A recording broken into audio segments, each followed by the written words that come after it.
very costly, but I feel at the moment, but in the long run it may affect me, the food.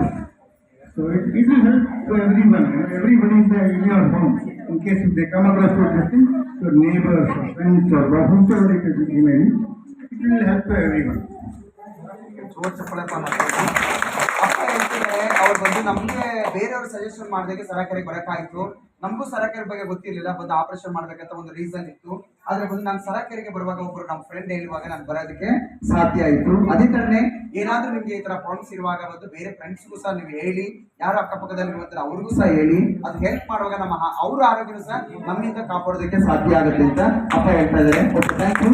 ನನಗೂ ಸಹ operation ಮಾಡಿದ್ರು. ಒಂದು injection ಮಾಡುವಾಗ ಬಂದು ಅದ್ರ ಆಚೆ ಬಂದು 10,000 to 13,000 ಅದು ಇಂಜೆಕ್ಷನ್ ಅದು ವರ್ಷಕ್ಕೆ ಒಂದು ಇಂಜೆಕ್ಷನ್ ಅದೇ ತರ ಕಂಪಲ್ಸರಿ ಮಾಡ್ತಾ ಇರಬೇಕು. ಅದನ್ನ 2 ಸಲ ಮಾಡಿಸ್ಕೊಂಡೆ, ಅದ್ರ ಏನು ಯೂಸಸ್ ಆಗಲಿಲ್ಲ, ಅದರಿಂದ ಇಂಪ್ರೂವ್ಮೆಂಟ್ಸ್ ಆಗಲಿಲ್ಲ. ಆದ್ರೆ ಅದೇ ತರನೇ ಇಂಜೆಕ್ಷನ್ ಮಾಡಿದ್ರೆ ಎಷ್ಟು ದಿನ ಸರಿ ಅದು ಆಗಲಿಲ್ಲ ಅಂದ್ರೆ ಎಷ್ಟು ಸರಿ ಆಪರೇಷನ್ ಮಾಡಿಸ್ಕೋಬೇಕಂತ ಅನ್ಸುತ್ತೆ.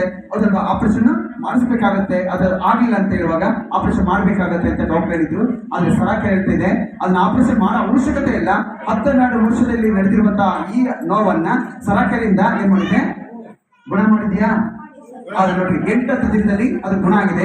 ಅದಕ್ಕೋಸ್ಕರ ನನಗೆ ಮೊದಲು ಸೇರಿರುವಾಗ ನಮ್ಮಲ್ಲಿ ಯಾವ ಸಮಸ್ಯೆ ಬರಲ್ಲ ಅನ್ನೋದಕ್ಕೋಸ್ಕರ ಸರಕಾರಿ ಇರುವಂತ ಮೊದಲ ಚೇರನ್ನ ಅವರು ಬುಕ್ ಮಾಡಿದ್ದಾರೆ. ಆ ಮೊದಲ ಚೇರು ಪ್ಲಸ್ ಆಗ್ತದೆ, ಅದ್ರ ಜೊತೆ ಒಂದು ಬೆಡ್ ಬರ್ತಾ ಇದೆ, ಅದ್ರ ಜೊತೆ ಒಂದು ಸ್ಟೀಮು ಟೆಂಟ್ ಅಂತ ಬರ್ತಾ ಇದೆ. ಅವು ಎಲ್ಲವೂ ಸೇರಿ ಬಂದು ಅಪ್ಪ ಬಂದು ಬುಕ್ಕಿಂಗ್ ಮಾಡ್ಕೊಂಡಿದ್ರೆ ಎಲ್ಲಾ ಮಿಷನ್ಸ್ ನಮ್ಮಲ್ಲಿ ಇರ್ಬೇಕಂತೇಳಿ ಎಲ್ಲವನ್ನು ಸೇರಿ ತಗೊಂಡು ಹೋಗ್ತಾ ಇದ್ದಾರೆ. ಅವ್ರಿಗೆ ಬಂದು ಎಷ್ಟು ಅದು ನಿಮಗೆ ಕಾಸ್ಟ್ ಅನ್ಸಿಲ್ಲ, ಜಾಸ್ತಿ ಹೆಚ್ಚು ರೇಟ್ ಜಾಸ್ತಿ ಅನ್ಸಿಲ್ವಾ? ಅನಿಸಿದ್ರು ತಗೊಳ್ಬೇಕು ಅಂತ ಅನಿಸ್ತು ನನಗೆ. Let it be any cost, doesn't matter, my health is in this. ಅದಕ್ಕೆ ಸರಕಾರಿಗೆ ಧನ್ಯವಾದಗಳು. ಅಪ್ಪ ಹೇಳ್ತಿದ್ದಾರೆ ನನಗೆ ರೇಟ್ ಜಾಸ್ತಿ ಅನಿಸಿದ್ರು ನನ್ನ ಜೀವನಕ್ಕೆ ಬೇಕಾಗುತ್ತೆ. ಯಾಕಂದ್ರೆ ಬೇರೆ ಕಡೆ ಹಾಸ್ಪಿಟಲ್ ಖರ್ಚು ಮಾಡಿರುವಂತ ನಾವು ಕ್ಯಾಲ್ಕುಲೇಷನ್ ಮಾಡುವಾಗ ಅದೆಲ್ಲವೂ ಸಹ ಏನಾಗಿಲ್ಲ, ರೀಸನ್ ಗುಣ ಆಗಿಲ್ಲ. ಆದ್ರೆ ಇಲ್ಲಿ ಬರುವಾಗ ಅದು ಗುಣ ಆಗ್ತಿದೆ ಅಂದ್ರೆ ಅದು ರೇಟ್ ಜಾಸ್ತಿ ಅನ್ಸಲ್ಲ ನನಗೆ, ಅದ್ರ ಬಗ್ಗೆ ಬೇಕು ಅನ್ಸ್ತಾ ಇದೆ ಅಂತ ಏನ್ ಮಾಡಿದ್ರೆ ಅಪ್ಪ ಅದನ್ನ ಬುಕ್ ಮಾಡ್ಕೊಂಡು ತಗೊಂಡೋಗ್ತಾ ಇದ್ದಾರೆ. ಅವ್ರಿಗೋಸ್ಕರ ಜೋರದ ಚಪ್ಪಳ ಥ್ಯಾಂಕ್ ಯು, ಥ್ಯಾಂಕ್ ಯು. ಅದು ಮಾತ್ರ ಅಲ್ಲ, ನಮ್ಮ ಆಟಗಾರ ಸರ್ ಅಂತ ನಮ್ಗೆ ಯಾವಾಗ ಹೇಳ್ತಾ ಇರ್ತೀವಿ, ಆ ಆಟಗಾರ ಸರ್ಗೂ ಸಹ ಅವ್ರು ಬಂದು ಒಂದು ದಿನ ಊಟವನ್ನ ಕೊಟ್ಟು ಹೋಗ್ತಾ ಇದ್ದಾರೆ. ಅವ್ರು ತುಂಬಾ ಖುಷಿ ಆಯ್ತು.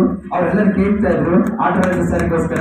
ಅವ್ರು ಏನ್ ಹೇಳಿದ್ರು ಅಂದ್ರೆ ಆಟರಾಜ ಸರ್ ಅವ್ರ ಮನೆಗೆ ಬಂದು ಯಾವಾಗಲೂ ಸಮಾಧಾನವಾಗಿರ್ಲಿ, ಸಂತೋಷವಾಗಿರ್ಲಿ, ಆಚೆ ಬಂದು ಖುಷಿಯಾಗಿರ್ಲಿ, ನಮ್ಗೊಂದು ಊಟ ಕೊಟ್ಟಿದ್ದಾರೆ, ನಮ್ಗೆ ಒಂದು ಊಟ ನಿರಾಶ್ರಿತರಿಗೆ ಊಟ ಕೊಟ್ಟಿದ್ದಾರೆ, ಅದಕ್ಕೋಸ್ಕರ ಥ್ಯಾಂಕ್ಸ್ ಅಂತ ಹೇಳಿದ್ರು. ಅವ್ರ ಕುಟುಂಬಕ್ಕೋಸ್ಕರ ಯಾವಾಗಲೂ ಸದಾ ನಮ್ಗೆ ಹೆಲ್ಪ್ ಮಾಡೋ ತರ ಅವ್ರಿಗೆ ಅವರ ಗುಣ, ಅವರ ಆರೋಗ್ಯ, ಅವರ ಆಸ್ತಿ ಅಂತಸ್ತು ದೇವ್ರು ಕೊಡ್ಲಿ, ನಮ್ಮಂತವ್ರಿಗೆ ಊಟ ಕೊಡೋದಕ್ಕೆ ಅವ್ರಿಗೆ ಅವಕಾಶ ಮಾಡ್ಕೊಳ್ಳಿ ಅಂತ ಸಹ ದೇವರಿಗೆ ಪ್ರೇಯರ್ ಮಾಡ್ತಾ ಇದ್ರು. ಅವ್ರಿಗೆ ಥ್ಯಾಂಕ್ಸ್ ಅಪ್ಪ ಅಮ್ಮ, ನಿಮ್ಮೆಲ್ಲರಿಗೂ ಸಹ okay, thank you, thank you.